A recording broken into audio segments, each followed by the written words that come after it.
Welcome back to the part two of the Mustard Seed Buying Company's random Lafayette thrift store haul day. Picked up again $200. You watched part one. If you watched part one, you've got all of my GM and merch decor and plushies that I grab. Part one, but I have one more item that my son was very nice enough to go and grab for me that I talked about in that first video.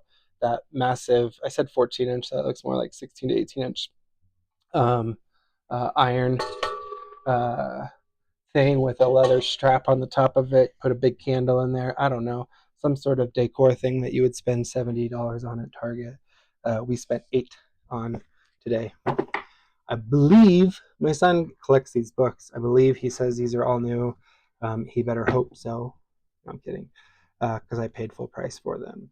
$15, buddy, for Geronimo Stilton books out of my 200 today. So 15 of my 200 were on Geronimo Stilton books that my son requested, which is fine. We're all about reading.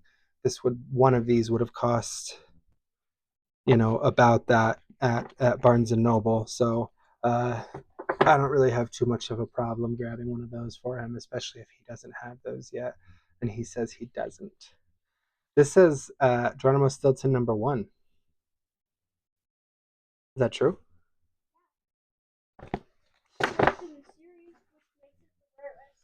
Well, I mean, it makes it the first. They probably reprinted it several times, but that's pretty cool. Usually, the first book's actually the least rare. Sometimes in kids series, not so much, but where continuity is not important, but where continuity is, the first is printed the most. We're going through the rest of my books. Tell me if I'm going to make my 200 back in books today. I think we might. First thing I picked up was The Modern Saints, Portraits and Reflections on the Saints by Gracie Morbitzer. Don't know anything about this other than that it's friggin' beautiful. So it's, probably Catholic. But it's a beautiful full color, full art book. Goodwill's always doing 6 for 10 on their books. So we go in and we pick up books. Beautiful book. I am picking up the Artemis Fowl books for my kids right now. He hasn't expressed interest in it, but I know it's one series that he will enjoy reading once he gets around to it. I think I've got a handful of them, but the earlier ones are going to be hard to find in hardback. But the later ones I now have, I think all of them, and beautiful copies of hardback. Um, I'm not going to sell this one. Be very real with you. It's going to be very hard. I mean, I don't know if it would sell for well, if it would or wouldn't. But this has been one that I've always wanted to add to my wall. It's the Penguin Classics deluxe version of the Tale of Genji. This is Forever Ad, the unabridged. It's a big, thick book. Uh, beautiful, beautiful trade paperback. I 40% of my wall back there is Penguin. Um, I love these big trade paperbacks, so it's gonna get added right into that collection, and I'm not even gonna bother to look up comps. Here again, I don't know if this book is good or not. I don't know how many Ronan Boyle books there are. I don't know if Thomas Lennon is a good author. What I do know is John Hendricks is a brilliant illustrator. I've read 3 or 4 of his books this year. His C.S. Lewis Tolkien book is brilliant. His little book on Jesus is fun. And then he has a book on this Nazi priest who worked against the Nazis. John Hendricks, his artwork is brilliant. It's not very highly used here, but I would say John Hendricks, John Hendricks, John Hendricks, John Hendricks. Go read John Hendricks. His stuff should be at your local library on Libby. You can borrow it and read it in about 45 minutes. It's really good. Then we got The Future History of the Arctic by Charles Emerson. Haven't looked up comps on this yet, but it looks like a interesting book. I never look up comps in the store. Oftentimes I'm wrong and I buy books that have no value. So that might be the case. Uh, Sometimes they do. Uh, but again, everything downstairs is something that I wouldn't mind having in my personal library. Live and Let Die. This is the inside story of the war between the PGA Tour and Live Golf. So this is some sort of golf book in great condition. So I know golfers don't read, that's why they golf, but sometimes they have nice houses. I got Geraldine Brooks' Horse, a novel, People in March, whenever the Pulitzer Prize. I don't know if I've never read a Geraldine Brooks book, but I'm going to hold on to it. Might take it to the book fair with me or the book show with me and see if somebody's interested in it. But I'm not in any rush to separate from that book. Here again, A Short Walk Through a Wide World, a novel by Douglas Westerbeek. This kind of looks just like what's the word? It's slipping my mind right now. The Book of Lost Things kind of has that same feel of the cover, and things kind of irritate me when that happens. It does look like it didn't sell very well, so it might not be a very good book. But it had a beautiful cover, so I'm going to pick that up, take some of those stickers off of it, and hold on to it and see what I can do with it. Now, this is one of the first ones that I found that I think is gonna make me my money out of just the books. I think I make my money on the book side and on the and on the definitely on the GM side. But uh, here is a Year 5 Scholastic Harry Potter and the Order of the Phoenix special edition in box. They had this listed for $4.50.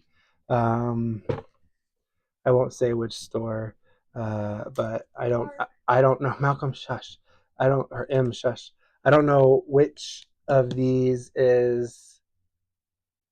I don't know what they go for. I haven't looked it up. I don't know if I want to get rid of it, but if I do want to get rid of it, this is a really nice book. I mean, I'm a huge Harry Potter fan, and this is one of the best things I've ever found. So big win for me today. Not sure what I'm doing with it yet, but again, between that and the Tale of Genji and some of the other stuff, like if I went into Barnes and Noble and picked up the Tale of Genji and that Order of the Phoenix, I'm already at 200. I'm sure. I'm sure. And that's before I walk over to their and this isn't even theirs. This is a full copy of The Adventures of Sherlock Holmes and Other Stories by Sir Arthur Conan Doyle, gilded special edition. Picked that up for $5.49. They had almost no classics, but they had that. Oh, here, I'll show you. I have a small collection. This box is kind of in the way. I have a small collection here uh, of those gilded books. So he'll get added into there somehow. Not really sure how just yet, but that's my what I call the heavy bookcase. It stays there instead of being on my wall because everything on it is incredibly heavy. Heavy books. Heavy books. Anyway, excited to pick that up. $5.50.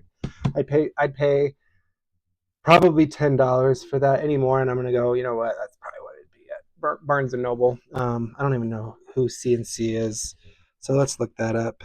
Canterbury Classics. Canterbury Classics. Thank you for making that. So that's another book that's just not gonna get comped because it's mine. Team of Rivals.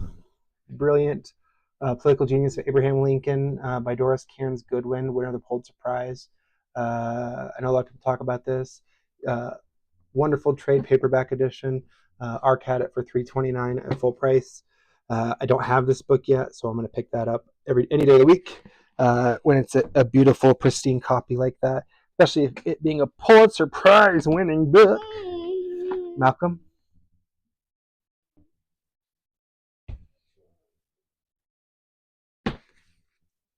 Picked up William Shakespeare's The Tempest, illustrated edition. Beautiful little book. They had that on sale. It's $2.29, so that means it had a blue tag on it, so it was $1 today. And it's got some full color art to it, so that'll be a little bit of a fun little thing to work through. Probably a flip. This is a blue tag. Only reason I picked it up because it's got a bent cover. I've already got a couple copies of it. $2.99, so it's $1.50. The God Delusion. I found God by reading atheist literature, so I love to sell atheist literature as a faith-believing person.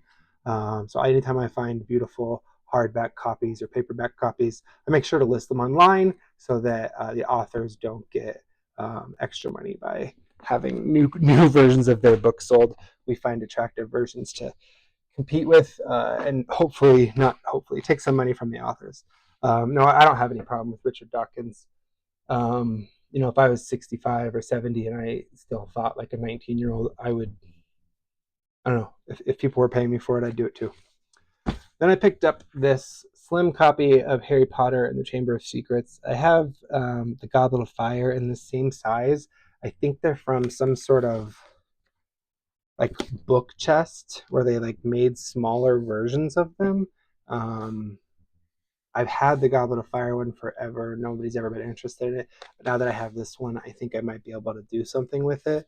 Uh, yeah, it's just a smaller little book. I don't know. We'll look into it, but I don't think they are like the valuable versions or anything like that. I think these are just from that box set. And I bought this book last week, so I probably, I definitely have, what do you want to call it? Too many copies of it. I have one on my back wall, maybe one or two downstairs. And again, I defended it last week, so I won't do it here again. But we have Jared Diamond's Collapse, the Pulitzer Prize winner. Um, or excuse me, Guns, Germs, and Steel is the Pulitzer Prize winner. And that's actually the book I had last week. This is Collapse. So I pick up Jared Diamond books whenever I see them. This one was $4. It's not something that I could ever make money on eBay from. Um, but I can connect with somebody locally and sell it for $6 or $7, and make my money back while I'm building out my inventory. Right. The goals here, we have two goals. We have buy stuff that flips and sells well online, and buy stuff that sits well. Buy stuff that sits well, so that when you have somebody come by to your booth or whatever, you have this nice collection of in-demand books that they could probably go online and get for maybe slightly cheaper, but you have the prettier, best versions of them available for them to grab at your selection. So there it is. 1, 2, 3, 4, 5, 6, 7, 8, 9, 10, 11, 12, plus 13, 14, and another 6, so 20 plus books. We got 20 plus books for under $200 today. At Barnes and Noble, I would have been able to get five or six. Kids books, maybe 10. So there you have it. Shop thrift shop locally. I didn't save any money on any of these deals, and half of the nice stuff here that I found here is going straight into my personal collection. So yeah, there you have it. If you guys think that I made my $200 today, let me know. I think I did. But we'll find out, I guess. I appreciate y'all. God bless your families, and have a great day.